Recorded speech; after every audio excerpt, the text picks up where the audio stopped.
அன்பு உறவுகளுக்கு வணக்கம். இது தேசிய பறவை சேனல். நான் உங்கள் நிலைமணி. வருக வருக என வரவேற்கிறேன்.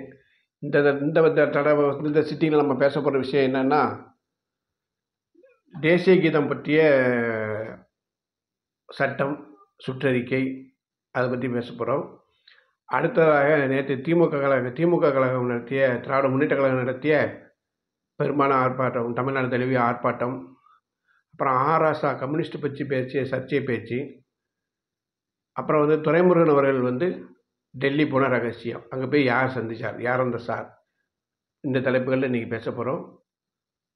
வாங்க வீடியோக்குள்ளே போகலாம்.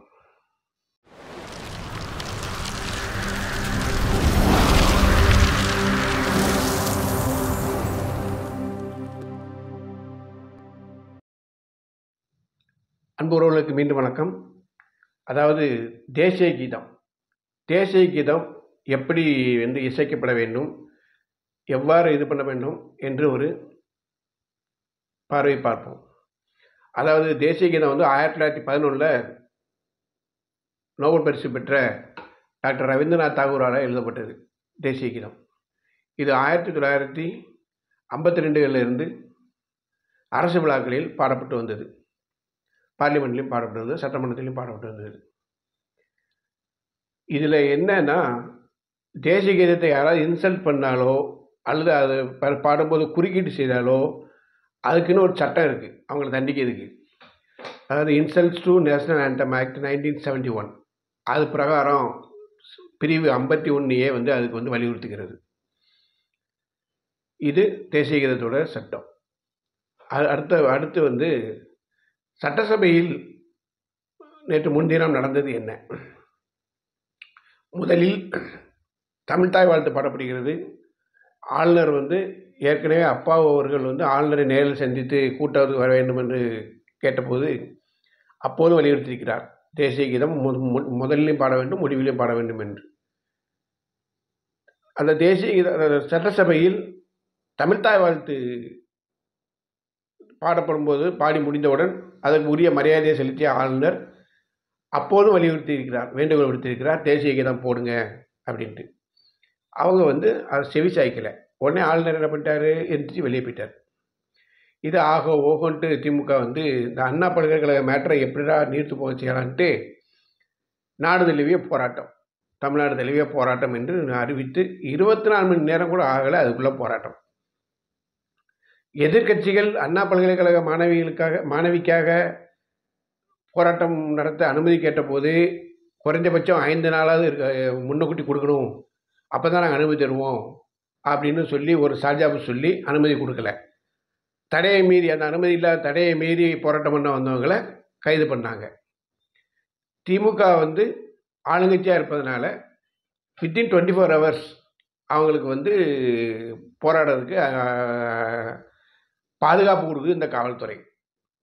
இதை எதிர்கட்சி தலைவர்கள்லாம் பல பேர் எதிர்த்து கேட்டதுக்கப்புறம் உப்புக்கு சப்பா அவங்க மேலே வழக்கு போடப்பட்டிருக்கிறது என்று செய்தி வருகிறது. இது என்ன நியாயம்? இது அவசர நிலை பிரகடனப்படுத்தப்பட்டுள்ளதா தமிழ்நாட்டில் என்று கே பாலகிருஷ்ணன் மார்க்சிஸ்ட் கம்யூனிஸ்ட் கட்சிக்காரர் பேசியது உண்மைதான் போல இது பண்ணுகிறது.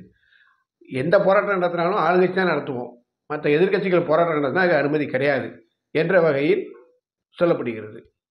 இது மறைமுகமாக பொருளாதான். அடுத்தபடியாக ராசா, நீலகிரி தொகுதி MP ராசா நேற்றுக்கு ஒரு பச்சையப்பர் கல்லூரியில் ஒரு வாசகர் வட்டம்னு இருக்குது, அதில் நேற்று உரையாற்றும் போது கம்யூனிஸ்ட் தலைவர்களை பயங்கரமாக குறை சொல்லியிருக்கிறார். அவர் என்ன சொல்லுவாரார்னா, கம்யூனிஸ்ட் என்பது தத்துவம், அது அப்படி தான் இருக்குது, அது எந்த மாற்றமும் இல்லை, அதுக்குண்டான மகிமை அதுக்கு இருக்குது. ஆனால் இப்போ இருக்கிற கம்யூனிஸ்ட் தலைவர்கள் தான் நீர்த்து போய்விட்டனர், அவர்கள் தான் சுயநலவாதிகளாக மாறிவிட்டனர், காசுக்கு அடிமையாகிவிட்டனர் என்று பகிரங்கமாக குற்றச்சாட்டி பேசினார். அதற்கு அண்ணாமலை அவர்கள் ஃபஸ்ட்டு அதுக்கு எதிர்ப்பு தெரிவித்து, கம்யூனிஸ்ட் கட்சிகள் ஏன் கம்யூனிஸ்ட் கட்சிகளை பற்றி இப்படி பேசுகிறார நியாயமா அப்படின்னு கேட்டதுக்கப்புறம் கம்யூனிஸ்ட் கட்சியின் மாநில செயலாளர் சண்முகம் அவர்கள் ஆராசா பேசியது கண்டனத்துக்குரியது, இது பற்றி நாங்கள் கலந்து பேசி முடிவெடுப்போம் என்று சொல்லியிருக்கிறார். இதுக்காக வந்து அண்ணாமலை வருத்தப்பட வேண்டியதில்லை அப்படின்னு சொல்லி பேசி முடிச்சிருக்கிறார். அடுத்தபடியாக ஒரு 3-4 தினங்களுக்கு முன்னால் அமைச்சர் துரைமுருகன் அவர்கள் வீட்டில், காட்பாடி வீட்டில் அமலாக்கத்துறை சோதனை நடத்தியது. சோதனை நடத்தும்போது அனைத்து ரூம்களுமே பூட்டியிருந்ததால், அனைத்து அறைகளுமே பூட்டியிருந்ததால் சாவிக்காக ஒரு 5 மணி நேரம் 6 மணி நேரம் வெயிட் பண்ணிட்டு இருந்தாங்க. சாவி வந்த பாடு இல்லை. உடனே கடப்பாரை எடுத்துகிட்டு போய் கதவை உடைக்கலான்னு முடிவு பண்ணாங்க. கதவை உடைக்க வேண்டாம், பூட்டை மட்டும் உடைப்போம் அப்படின்னு பூட்டை உடைச்சி உள்ளே போய் சோதனை பண்ணியிருக்காங்க. இந்த சோதனை நடந்து முடியறதுக்குள்ளே அவசரமாக அமைச்சர் எம்பி ஜெகத்ரட்சகனுடன் அமைச்சர் துரைமுருகன் அவர்கள் டெல்லி பயணம்.